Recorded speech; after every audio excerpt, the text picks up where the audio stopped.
9h17 sur l'horloge d'Atlantique Radio. Bienvenue à tous, bienvenue dans votre émission de décryptage de l'actualité, les décodeurs Atlantiques. Nos décodeurs aujourd'hui, Anouar Zine, bonjour. Bonjour. Et bonne année. Bonne et heureuse année à tous les auditeurs, auditrices de Radio Atlantique et à vous. Et Amine Diouri à nos côtés. Bonjour Amine. Bonjour Landry et très bonne année à nos auditeurs. Également pour vous, la santé principalement. Merci. Amine Diouri, responsable PME chez Inforisque. Anouar Zine, entrepreneur dans le secteur de la communication. Messieurs, nous allons parler perspective 2016 pour les entreprises avec une croissance économique faible attendue cette année et une faible croissance des pays partenaires. Comment s'annonce justement cette année? Quelles sont aussi les nouvelles mesures qui les attendent ces entreprises et quel secteur devrait afficher bonne et mauvaise santé dans les prochains mois? Décodage dans un instant. Deuxième sujet que vous décoderez à partir de 9h45. Va-t-on vers la fin des privilèges? Oui, question que nous nous posons quand on voit le tapage que fait la polémique autour des retraites et indemnités des parlementaires et ministres, mais quand on voit également un projet de décret très prochainement d'instauration de CDD dans la fonction publique et une réforme des retraites des fonctionnaires moins confortable qui va être discutée aujourd'hui en conseil de gouvernement. 55 77 par SMS pour réagir, poser vos questions, c'est dire un TTC ou bien la page Facebook Les Décodeurs Atlantiques TTC. Je vais y arriver. Comment s'annonce cette année 2016 pour les entreprises? C'est le premier sujet des décodeurs Atlantiques. Croissance faible, croissance aussi faible des pays partenaires, même si la reprise est un petit peu là dans les pays européens, bien moindre en France, tout de même, l'Allemagne principalement. Amine Diouri, bon cru 2016, d'ores et déjà on peut le dire, ou au contraire ça va continuer à être un mauvais cru? Beaucoup de nuages pour 2016, je dirais. Beaucoup de nuages. Oui, beaucoup de nuages. L'environnement global est, je pense, assez difficile. Point de vue extérieur, vous avez cité les pays partenaires, donc effectivement pour nos exportations, ça s'annonce moyen. Sauf si évidemment on s'ouvre vers d'autres pays, on a vu par exemple la Russie, le Brésil, etc. pour davantage exporter. Il y a aussi il faut pas l'oublier, la menace sécuritaire, donc les attentats, ça joue aussi sur notre industrie hôtelière, sur le tourisme en général. Le moindre attentat dans la région et ça se répercute immédiatement. Autre paramètre, les cours du pétrole qui sont relativement bas. Pour le moment, c'est une bonne chose pour nos importations, mais il faut faire attention aussi que ces cours très très bas sont mauvais pour notre partenaire l'Arabie Saoudite qui voit un déficit budgétaire très important. Donc, est-ce qu'ils vont continuer à investir de manière massive au Maroc? Ça, c'est, je dirais, à l'international. Au point de vue marocain, il y a d'autres facteurs qui rentrent en compte. Donc, vous avez cité la croissance du PIB. On cite un taux de croissance situé entre 2 et 3%, ce qui est relativement bas, surtout par rapport aux 5% attendus cette année. On parle évidemment des conditions de la sécheresse, la campagne agricole. On a d'autres indicateurs, les encours de crédit. Donc, on a eu les deux derniers indicateurs pour les 2 derniers mois. On voit que les encours distribués aux entreprises, que ce soit crédit de trésorerie, crédit à l'équipement, ont baissé. On ne prévoit pas non plus de redressement en 2016. Et puis, dernier paramètre que je citerai, c'est les défaillances d'entreprise, qui sont liées évidemment à toute cette conjoncture et à un autre facteur. Record en 2015, déjà. Comment? Année record en 2015. Année record déjà en 2015, puisqu'on parle de 5800 défaillances d'entreprise. 2016 s'annonce sur le même rythme, à mon avis, entre une hausse entre 10 et 20%. Alors évidemment, il y a le paramètre national, mais il y a aussi le facteur des délais de paiement. Ça, on en parlera par la suite, qui est un facteur très important. Bon, ça fait beaucoup de nuages. Anouar Zine, est-ce qu'il y a des notes d'optimisme quand même qui peuvent nous réconforter pour 2016 pour les entreprises? J'aurais aimé, mais il semble que nous orientons depuis déjà 2015. Ça n'a pas été une bonne année. Et ça risque de se poursuivre en 2016 et 2017 pour tous les facteurs qui viennent d'être cités, mais il y en a aussi d'autres. Je pense que l'économie est d'abord une affaire de confiance, que ce soit une confiance en interne ou une confiance internationale.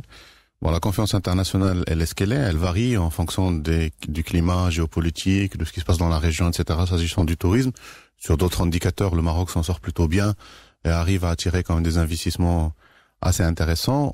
En termes de confiance, on va dire en interne, la poursuite de l'histoire des ATD, des avis à tiers détenteurs, le retrait des liquidités du système bancaire, l'encours des crédits en souffrance aujourd'hui, 65 milliards si je me trompe pas, la faible distribution des crédits, un record depuis peut-être 15 ans. On n'a jamais distribué aussi peu de crédits aux entreprises en particulier. Une croissance de 0,5% sur 2015. Voilà, donc c'est un cycle qui risque de de se poursuivre et c'est une véritable opération de purge. Je pense qu'il y aura beaucoup de déchets, beaucoup de casses, beaucoup de faillites encore, beaucoup de disparitions d'entreprises, d'entreprises dans le sens commercial et d'entrepreneurs dans le sens commercial.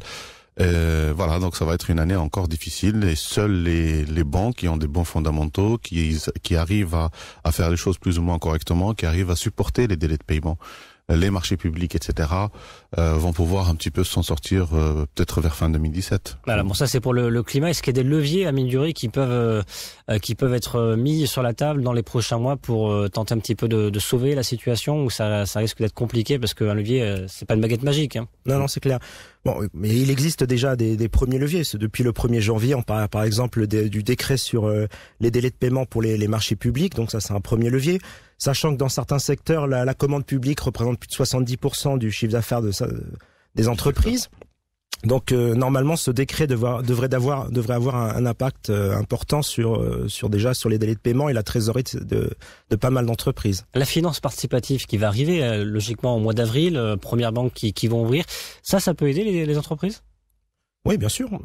Sachant qu'en plus, on a un taux de bancarisation qui est relativement faible, on est autour de 60%. L'arrivée des banques participatives peut permettre justement de voir davantage de fonds drainés par les banques. C'est une très bonne chose. Au niveau fiscalité, est-ce que il y a des nouveautés particulières? C'est vrai qu'il y a eu un petit allègement entre guillemets pour cette année 2016 qui a été prévu dans la loi de finances 2016. Oui, tout à fait. Ne serait-ce que par exemple la réforme de l'IS avec le taux réduit maintenant de 10% pour le bénéfice imposable en dessous de 300 000 dirhams. Avant, au-dessus de 300 000 dirhams, on passait directement à 30%. Maintenant, ça va être progressif. Exactement. Donc, on a un taux de 20% entre 300 000 et 1 million. Entre 1 million et 5 millions, on passe à 30%. Et au-delà de 5 millions de résultats nets positifs, on a un taux de 31%. Quels sont les secteurs qui vont pouvoir bien se porter, mal se porter à Noirezine? On parlait du tourisme, c'est vrai qu'il a subi de plein fouet quand même les impacts des actes terroristes en 2015. Il y a aussi une vision 2020 que certains professionnels appellent à revoir, à remettre sur la table. En dehors du tourisme, quels sont les mauvais secteurs, les secteurs qui vont malheureusement subir une conjoncture assez défavorable? Je vais peut-être vous surprendre. Le tourisme est peut-être le secteur qui résiste le mieux. Qui résiste le mieux, parce que sur l'année 2015, le secteur a fait exactement à peu près la même chose qu'en 2014, sachant que 2015 a été marqué par une succession d'événements inouïs qui ont touché les marchés émetteurs et la région de façon générale. Il faut s'inquiéter un peu plus sérieusement peut-être pour le textile. Ouais. Secteur même s'il y a eu totalement le plan d'accélération industrielle qui a été mis en place.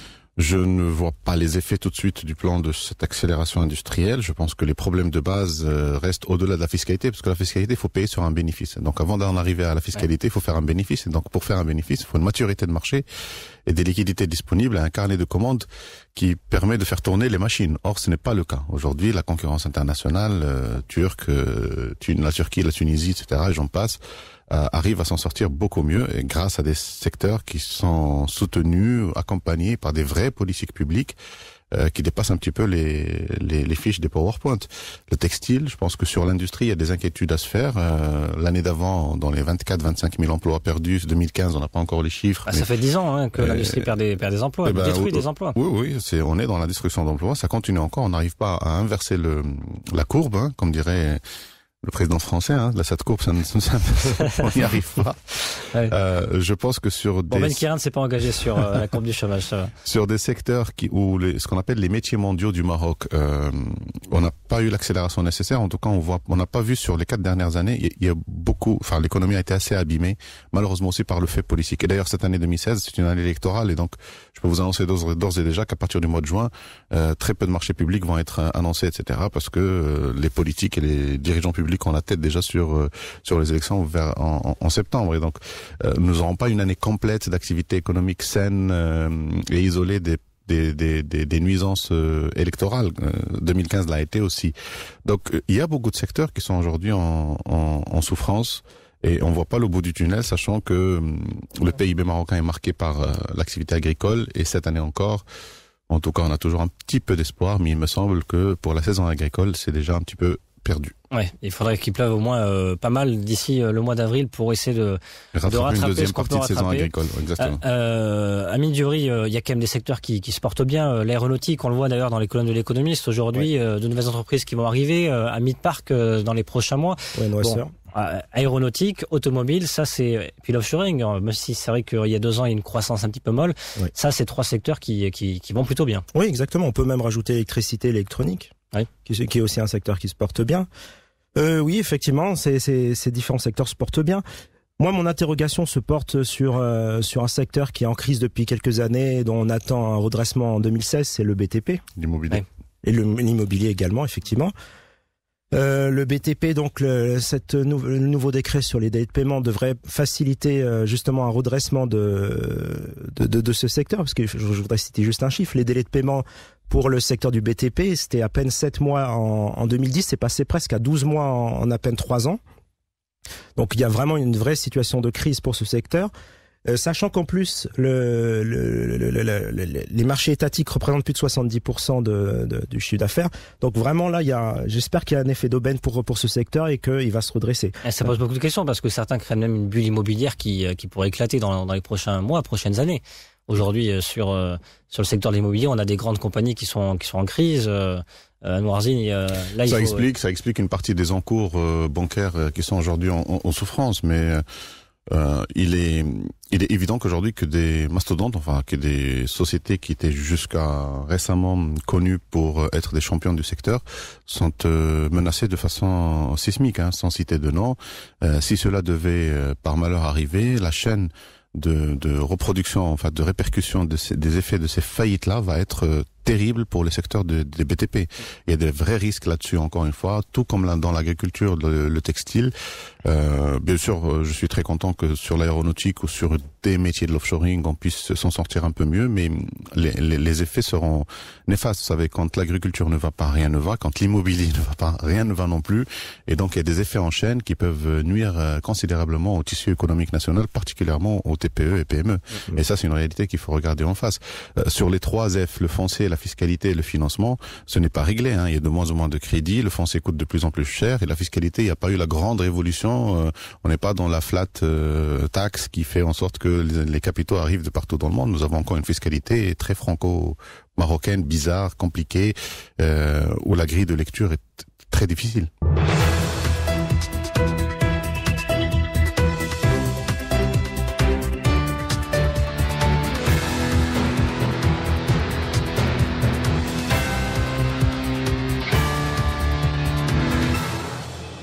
Atlantique, bienvenue si vous nous rejoignez, nous sommes toujours avec Noirzine, entrepreneur dans le secteur de la communication, et Amine Dury, responsable PME chez Inforisque. On continue de parler des perspectives 2016 pour les entreprises. Beaucoup de mauvais nuages, de mauvaises nouvelles, messieurs, c'est ce qu'on a fait un petit peu comme tableau avec vous deux juste avant la pause. Quelques notes positives tout de même, Amine Dury, vous parliez notamment des compartiments PME pour les petites et moyennes entreprises au sein de la bourse de Casablanca, ça va voir le jour cette année.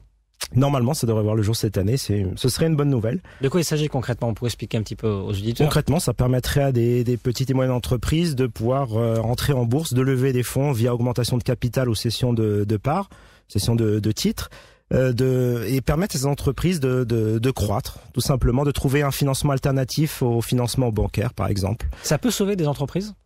Ça peut sauver ça peut sauver des entreprises, oui, évidemment. Je dirais pas que le financement boursier va prendre le pas sur le financement bancaire, mais c'est une source de financement alternatif qui est intéressante en tout cas. Noirzine, vous y croyez vous à ce compartiment PME? J'aimerais bien y croire. Regardons déjà ce qui se passe dans les autres compartiments qui fonctionnent. Il y a eu autant de retraits, si je me trompe pas, de la bourse de Casablanca que d'introduction durant l'année dernière. Le financement est une donnée importante. C'est vrai que beaucoup d'entreprises, même une grande majorité, sont sous-capitalisées au départ. Mais je reviens encore au point de départ. C'est pas tant question d'argent. L'argent, ça se trouve. C'est la viabilité des marchés et la profitabilité des affaires qu'on peut faire. Vous savez, le monde est au Maroc. Le Maroc est dans le monde. Aujourd'hui, un entrepreneur dans sa zone industrielle à la périphérie d'une grande ville, Casablanca, est directement concurrencé par un opérateur en Chine, à Shanghai ou en Turquie ou en Tunisie. Et quand on n'a pas les mêmes coûts de production, les mêmes le même tarif pour l'énergie, une imposition, peut-être une fiscalité sur le travail qui est beaucoup plus importante et un accès au marché qui est beaucoup plus compliqué. Ce n'est pas équitable à la base, et donc fatalement, en s'adressant à des marchés, y compris le marché marocain, le marché d'à côté, l'offre n'est déjà plus compétitive à la base. Il faut également revoir certaines mesures qu'on a présentées comme des grandes réformes durant ce gouvernement, notamment l'histoire sur les marchés publics, où la règle du moins 10 ans a été instaurée depuis 2-3 ans, et pas du mieux 10 ans. Et donc, choisir des prestataires que sur la base des tarifications ou des prix remet en question beaucoup de choses derrière, et pas que la qualité, la régularité, l'acquittement des charges sociales pour les salariés, le respect des procédures, des assurances, les accidents de travail et j'en passe. Et donc, on a plein de petits sorciers qui arrivent à se faufiler, et parce qu'ils arrivent à mettre des prix très bas, gagnent quand même des marchés publics, et à l'arrivée, on a beaucoup de difficultés d'exécution, de livraison. Ajouter à cela le taux d'exécution de ce qui est conventionnellement reconnu comme étant les budgets d'investissement public. L'État est encore le premier investisseur dans ce pays, et qui sont des taux d'exécution qui n'atteignent presque jamais 60%. Et cette année 2016, marquée encore une fois par un cycle électoral important, je suis prêt à parier qu'on ne dépassera pas les 50-55% de taux d'exécution. Donc, tout cela fait en sorte que le marché marocain devient difficilement viable. Les entreprises, même les plus grandes aujourd'hui, connaissent énormément de difficultés. L'année 2015 a été une année molle, pour ne pas dire peut-être le début d'un creux qui va s'installer pour 2-3 ans. Défaillance d'entreprise donc qui devrait être en hausse de 10 à 20%. C'est quasiment la même hausse que 2015-2014. Mine-du-riz. Au niveau de l'agro-industrie, là, et par contre, est-ce qu'on peut espérer justement un petit peu moins de problèmes? Il y a des nouveautés qui ont été instaurées pour cette année 2016? Oui, déjà la réforme de la TVA sur les matières premières agricoles, ça c'est une bonne chose, puisque jusqu'à présent ces matières premières étaient à un taux de 0%. Donc ça, ce qui fait que la fiscalité n'était pas neutre dans cette industrie. Ça crée des problèmes, notamment liés à l'informel. Aujourd'hui, cette réforme permet justement de lutter contre les entreprises qui sont informelles, tout simplement. Ouais, je vous entends tous les deux dire beaucoup impôts, mais le chantier de la fiscalité concrètement, s'il était fait, ça permettrait de limiter les dégâts au niveau des défaillances d'entreprise? Je suis pas certain. Moi, je pense pas que ce soit le chantier prioritaire pour limiter la fiscalité d'entreprise. Pour moi, pour lutter efficacement sur ce chantier-là, tout dépend des délais de paiement. Pour moi, tout repose là-dessus. Et ce dossier-là, il a été pris en main un petit peu quand même. Il y a eu des efforts qui ont été faits. On voit des mesures concrètes pour 2016. La loi, elle existe déjà. Maintenant, c'est la mise en œuvre qui est importante. On parle des marchés publics, très bien. Mais maintenant, est-ce que ces entreprises publiques, imaginons les entreprises publiques, elles doivent payer à 60 jours demain. Mais est-ce qu'elles sont préparées en interne pour pouvoir régler dans les temps ces factures? La réponse est clairement non. Voilà. Pas mal d'entrepreneurs aujourd'hui sont obligés de composer avec leurs clients dans le public en jouant un petit peu sur les dates des factures, etc., afin d'éviter et à l'État d'abord de respecter la loi, et puis éviter à l'entreprise de payer des pénalités. Je pense pas que c'est une mesure qui a été bien réfléchie. En tout cas, les gens qui sont dans des bureaux pour concevoir ce genre de mesures devraient parler un peu plus, écouter un peu plus les entrepreneurs. Il faut se rendre bien à l'évidence en termes de fiscalité, s'il n'y a pas une grande révolution. Il faut benchmarker sur le modèle de Dubaï, etc., pour aller vers une taxation spécifique, ou voire une non-taxation, c'est-à-dire élargir le champ des domaines de la défiscalisation et de l'offshoring pour intéresser des capitaux à venir s'installer au Maroc. Le Maroc jouit comme la Turquie aussi. Un peu comme la Turquie. Le Maroc jouit d'une position géographique, etc., et j'en passe, et d'une stabilité. Et à un moment donné, il va falloir se rendre compte, à l'évidence, et pour faire fructifier tout cela, il faut alléger absolument la fiscalité de manière drastique, voire même changer le paradigme fiscal afin d'intéresser des capitaux et aller vers un autre modèle. Les frontières se referment de plus en plus, on voit avec ce qui se passe politiquement en Europe, etc., par rapport à l'écoulement d'un certain nombre de produits et services et de marchandises agricoles ou industrielles, et j'en passe. On n'est pas assez bon pour aller en Afrique, et il y a des véritables questions à se poser. Il y a un problème de paradigme. Un mot, messieurs, pour terminer, peut-être pour les entreprises, un conseil pour les entreprises, Amine Diouri, pour 2016? Un conseil, prudence, tout simplement. Il va falloir faire preuve de résilience, je pense, davantage de résistance, c'est-à-dire concrètement, L'année sera difficile, c'est clair, mais on espère une reprise, j'espère, dès 2017, j'espère. Ce que je peux dire aux chefs d'entreprise, c'est juste faire preuve de résistance. Prudence, anticipation, Anouar Zine. Résistance, c'était mon vœu de fin d'année. Ouais. Résistance encore, résistance toujours dans le sens militant du terme. C'est fini les longs week-ends, les samedis, dimanches. D'ailleurs, il n'y en a pas beaucoup en 2016. Le patron d'entreprise doit être le premier arrivé sur son lieu de travail, le dernier qui repart. Je pense pas qu'il y a du gras suffisamment pour pouvoir jouer au patron. Il faut vraiment se soutenir les uns les autres et essayer de résister ces 2 prochaines années. Peut-être qu'au bout, on aura de bonnes nouvelles. Allez, du monde des entreprises, on va parler de fonction publique dans quelques instants. Va-t-on vers la fin des privilèges? Mais avant la séance traditionnelle coup de gueule, coup de cœur, on va commencer par vous, Amine Youri. Qu'est-ce que vous nous avez choisi pour ce début d'année 2016? Un coup de gueule, un coup de cœur? Alors un coup de cœur, et c'est à propos de l'ICE, donc l'identifiant commun de l'entreprise. C'est une bonne nouvelle, il est devenu obligatoire depuis le 1er janvier. Ça faisait un long moment qu'on attendait ça. Alors... qu'est-ce que l'ICE? En fait, c'est comme un CIN pour les personnes morales. Alors pourquoi on parle d'identifiant commun? C'est parce qu'aujourd'hui, il existe beaucoup d'identifiants. Vous avez une entreprise, un numéro de registre de commerce, un numéro de taxe professionnelle, un identifiant fiscal, un numéro de CNSS. Donc tout ça fait que c'est difficile de regrouper l'information liée à une entreprise. Grâce à cet identifiant commun, aujourd'hui, on va pouvoir avoir un flux d'informations intéressantes, recouper ces informations et avoir une vision plus claire sur l'entreprise. Cet ICE est obligatoire donc depuis le 1er janvier. Oui. Les entreprises sont donc obligées de jouer le jeu. Ça va aller très rapidement en 2016. Ah oui, elles sont obligées. Pour vous dire une chose, si jamais par exemple les documents obligatoires comme les factures ou les déclarations fiscales, s'il n'y a pas cet identifiant fiscal, elles ne peuvent pas déduire les factures en question, les charges en question. Donc ça peut représenter un grand manque à gagner. Plus de visibilité et plus donc de fonctionnalité oui, au niveau des marchés par rapport à cet identifiant commun pour entreprise. Anouar Zine, coup de gueule? Voilà donc une bonne nouvelle pour les imprimeurs. Il y aura plein de papiers en tête à réimprimer avec un numéro en plus. Mauvaise nouvelle pour les arbres. Absolument. Coup de gueule, coup de cœur, Anouar Zine? J'en ai 2. Je commence par le coup de cœur. Il est pour un jeune qui s'appelle Soufiane Falès, qui est habitant de Salé, qui en allant manger un sandwich Maroda dans un snack, remarque une pancarte où le propriétaire du snack écrit explicitement c'est interdit. Les femmes sont interdites de s'asseoir, de pouvoir ça fait s'asseoir. Le buzz sur les réseaux sociaux. Ça fait le buzz. Donc, il pouvait faire comme d'autres, c'est-à-dire manger son sandwich et passer son chemin. Ben non. Soufiane Falès publie ça sur les réseaux sociaux, mobilise des amis. Ça arrive chez quelques médias sur Internet, puis c'est repris aussi par quelques médias classiques. Et hier, en tout cas, les autorités se sont rendues sur place et paraît-il, ils ont procédé à la fermeture de ce snack pour contravention aux lois quand on a une patente et qu'on fait de la vente au public, on peut pas faire des mesures discriminatoires contre une catégorie de personnes parmi ses clients. Donc voilà une bonne nouvelle. Les indignés passifs deviennent actifs et c'est une bonne nouvelle pour la démocratie parce que nous avons des éclaircies comme ça de temps en temps où la population se fait justice mais sans violer évidemment la loi.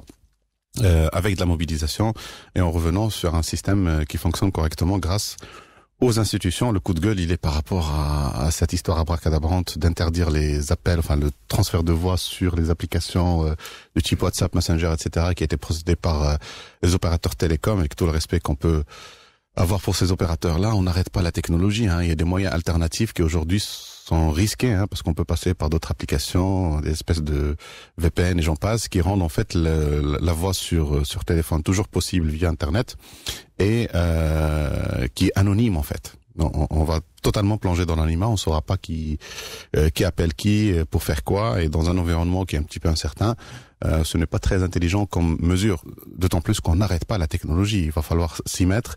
Et fatalement, c'est une partie aussi du marché qui se coupe puisque ça ne va pas sur Internet et que les vendeurs d'Internet, les fournisseurs d'Internet sont ces mêmes opérateurs. Donc à partir du moment où la facture d'Internet est réglée, je vois pas trop comment est-ce qu'on peut, d'ailleurs je me demande sur la légalité totale de cette mesure, interdire tel ou tel usage de façon brutale, industrielle, technologique et un petit peu sectaire. Ça devrait durer encore quelques mois, le temps de négociation selon plusieurs experts télécoms dont Raleigh Dizani qui était ce matin notre invité dans le Grand Morning. Quelques mois pour des négociations, notamment sur le domaine de la fiscalité de ces géants du net pour le Maroc. On rappelle que les opérateurs télécoms contribuent à hauteur de 11 milliards de dirhams au niveau de la fiscalité chaque année. 9h50, deuxième sujet dans la décodeur atlantique. Va-t-on vers la fin des privilèges dans la fonction publique? Une question que nous nous posons ce matin quand on voit le tapage que fait la polémique autour des retraites et indemnités des parlementaires et ministres après les déclarations de Sharafat Filal. Quand on voit également un projet de décret d'instauration d'un CDD dans la fonction publique et quand on voit que la réforme des retraites, ça y est, elle passe en conseil de gouvernement aujourd'hui avec cette réforme des retraites des fonctionnaires un peu moins confortables. Anou Arzin, il y a cette idée de la fin des privilèges qui commence à émerger aujourd'hui dans la conscience des Marocains et des Marocaines? Je suis pas très fan de la vision néolibérale qui consiste à crucifier ou à penser que tous les fonctionnaires sont à surveiller de près ou à persécuter, etc. et que la fonction publique, c'est une fonction de tout confort. Hein. C'est vraiment à la tête du client. Il y a des fonctionnaires qui font très bien leur travail, qui se donnent à fond, aussi bien dans l'enseignement, l'administration fiscale, l'administration de façon générale, et j'en passe. Et puis, il y a aussi une partie, peut-être une minorité, mais en tout cas c'est celle qui est visible, c'est le fonctionnaire au guichet qui est au contact du citoyen. Et c'est celui-là, cette administration au guichet qui peut générer la perception. La perception, c'est la réalité, disent les Américains. Et donc, à mon avis, c'est plus un problème de perception que de réalité. Je pense pas que c'est des métiers de confort ou de privilège à la base. Maintenant, oui. Cela étant dit, réformer le statut de la fonction publique de façon générale est un impératif urgent sur lequel le gouvernement encore a pris énormément de retard. Et je ne pense pas que ces mesurettes qui consistent à créer un nouveau type de contrat, qui sera combattu par les syndicats, et je me demande si ça va pas passer, parce que ça m'a l'air assez... Alors, projet de décret qui va être terminé dans les prochains jours, hein, Mohamed Moubdi nous le disait sur Atlantic Radio, et que les syndicats n'ont pas été concertés. Ils vont être concertés après la finalisation de ce projet de décret, d'après le ministre. Pas très élégant comme démarche, encore une fois, c'est un passage en force. Je pense que le ministre va mettre la barre un petit peu haute pour pouvoir laisser un champ de négociation avec les syndicats, mais créer un statut un petit peu hybride entre ce qui est reconnu dans le secteur privé, CDD, etc., et le fonctionnariat public, je ne suis pas très fan. Je pense pas que c'est une très très bonne idée. À l'inverse, investir sur la formation, investir sur le suivi de performance, mettre en place toutes les procédures possibles d'évaluation à sa juste valeur des rendements des fonctionnaires. Et à un moment donné, il faut revenir à une règle de base, comme dans une salle de classe, d'école, que les bons soient récompensés et que les moins bons soient accompagnés pour devenir bons. Non pas qu'ils soient punis, parce qu'on est quand même plus dans une classe d'école, mais qu'on cherche à obtenir le meilleur rendement possible de chaque fonctionnaire selon les missions qui lui sont attribuées. Ça aurait été quelque chose de plus pédagogique et de plus rentable, enfin, me semble-t-il. Amin Diouri, fin des privilèges dans la fonction publique, c'est un peu l'idée qui circule selon vous depuis quelques semaines, depuis cette polémique autour des propos de Sharafat Filal sur les indemnités des parlementaires et des ministres, hein, qui ne sont pas des fonctionnaires. Ouais, qui ne sont pas des fonctionnaires, mais qui la fonction publique en tant que font partie de l'État, qui reste assez élevée, et effectivement ce projet de CDD qui est en cours actuellement, projet de décret de CDD dans la fonction publique. En tout cas, je partage complètement l'avis d'Anouar sur ce sujet. À mon avis, cette idée de nouveaux contrats, effectivement, ne règle pas la situation. Moi, je serais plutôt d'avis de parler plutôt d'indicateurs de rendement, de productivité, parce qu'aujourd'hui, on parle de la fonction publique, mais on ne sait pas concrètement ce qu'elle produit. Ce serait intéressant d'avoir ce type d'indicateur et de voir aujourd'hui quels sont les départements sur lesquels on peut gagner en productivité, en rendement. On a un problème au niveau de la masse salariale quand même, au niveau de la fonction publique, plus de 100 milliards de dirhams. Cette masse salariale, beaucoup appellent à la réduire. Anou Arzin, ce type de projet de CDD, ça peut être un moyen aussi de l'alléger. Alors bien sûr, pas d'un coup, pas tout de suite, mais sur un moyen terme. Ça peut être un moyen aussi de rendement. Non, il faut signaler d'abord que mécaniquement créer un nouveau type de contrat, donc et ouvrir de nouveaux postes d'emploi, c'est engager davantage les budgets publics. Hein, ça ne réduit pas la masse salariale. Il faut bien se mettre en tête tout le parcours qu'a traversé la fonction publique. Et il y a eu quelque chose d'assez intéressant qui a été fait, c'est cette histoire de DVD, départ volontaire au sein de l'administration, et qui a permis de désengranger, si vous voulez, une lourde charge. Ça a malheureusement aussi causé la perte de compétences au niveau de l'administration, parce qu'il n'y a pas eu de transfert de compétences, et ce sont les bons qui ont profité de ce système de départ volontaire pour pouvoir se lancer à leur propre compte, ou dans le consulting, on a vu d'ailleurs quelques-uns parmi eux se faire appeler rapidement par les administrations, parce qu'on avait besoin encore de leurs compétences sous d'autres formes de contrats de collaborateurs qui sont pas tout à fait de la fonction publique. Cette opération-là a été complètement gâchée, si je peux me permettre, par la suite, lors du gouvernement précédent, avant celui-là, Abbas Fassi, pour des raisons qui étaient liées à la conjoncture, et donc on a encore une fois, alourdi en recrutant à droite et à gauche pour remplir pour éponger le chômage, parce que c'est ça la vraie question, c'est éponger le chômage. Et donc l'effet de DVD a été rapidement effacé et c'est dommage. Aujourd'hui, mettre en place des procédures d'évaluation, c'est quand vous êtes dans un magasin, pas au Maroc en tout cas, mais pas encore, mais peut-être en France déjà, à la sortie, vous avez une espèce de tableau où vous évaluez vous-même le rendement du commercial qui vous a reçu, etc. Il y a tellement de moyens aujourd'hui. La technologie permettra de mettre rapidement les moyens d'évaluation à même... On voit des applications mobiles au Maroc qui se développent, etc. C'est encore timide. Mais je pense qu'on peut faire beaucoup mieux aujourd'hui au sein de la fonction publique avec tout le respect qui est dû aux charges des uns et des autres. Voyez-vous, par exemple, le directeur de la voirie de Casablanca, pour vous donner une idée. Le nombre de kilomètres dont il a la charge, c'est presque l'équivalent, si ce n'est plus, au total des routes nationales sur le Maroc, autoroutes non comprises. Vous voyez, okay, on est loin. On est loin. Voilà un monsieur qui a une grande charge et qui est aujourd'hui lié par les statuts de la fonction publique. Et je ne sais pas si l'administration de Casablanca est en mesure de recruter le bon profil. Le DRH de la commune de Casablanca, c'est 24 000 fonctionnaires. Je ne sais pas comment on peut trouver ce profil et à quel prix il doit être, à quel salaire il doit être recruté. Il y a ce problème la fonction publique ne peut pas se permettre. Oui, voilà, il y a ce problème de salaire dans la fonction publique. Donc là, on va pas du coup vers la fin des privilèges. Il faudrait poser la question des salaires, la question des primes, la question de la rentabilité. De la charge du travail, des moyens du travail, des technologies mises en place, des programmes de formation, de l'adaptation aux aléas et vous savez, nous sommes dans un monde qui est en train de changer. Les programmes e-gov sont en train de donner leurs fruits. Vous regardez par exemple l'histoire de la vignette aujourd'hui. Enfin, c'est fait. Donc l'état civil avec la carte nationale biométrique, je sais pas à quoi vont servir les 12 000 fonctionnaires au Maroc qui jusque-là étaient chargés de rédiger, d'écrire, vous savez, les actes de naissance, etc. Parce qu'il y a plus d'utilité parce que la technologie a changé tout ça. Donc il y a de la reconversion à faire, de la reformation à faire, du redéploiement intelligent à faire. Je pense qu'on a des manques dans la santé, dans l'éducation, etc. Et une meilleure intelligence de la gestion de cette fonction publique donnerait de meilleurs résultats plutôt que cette mesurette poudre aux yeux. CDD dans la fonction publique, ça ne tient pas. Vaste chantier à Midjouri. C'est vrai que la réforme de l'administration publique, c'est pas encore aujourd'hui, mais elle est urgente, elle est nécessaire dans ce climat d'un monde changeant justement. Oui, nécessaire déjà. Si on prend la caisse marocaine des retraites, par exemple, qui aujourd'hui affiche des déficits, il était évident qu'il fallait faire des réformes, augmenter l'âge du départ à la retraite, diminuer les taux de versement des pensions. Enfin, toutes ces réformes sont nécessaires, c'est évident. Sinon, le régime ne tiendrait pas très longtemps. Beaucoup de choses encore à voir. Merci beaucoup, messieurs. Amine Diouri, responsable PME chez Inforis, Kanou Arzine, entrepreneur dans le secteur de la communication. À très bientôt pour un prochain numéro des Décodeurs Atlantiques. Dans un instant, votre émission citoyenne, les experts atlantiques avec Faisal Talaoui, spécial banque aujourd'hui.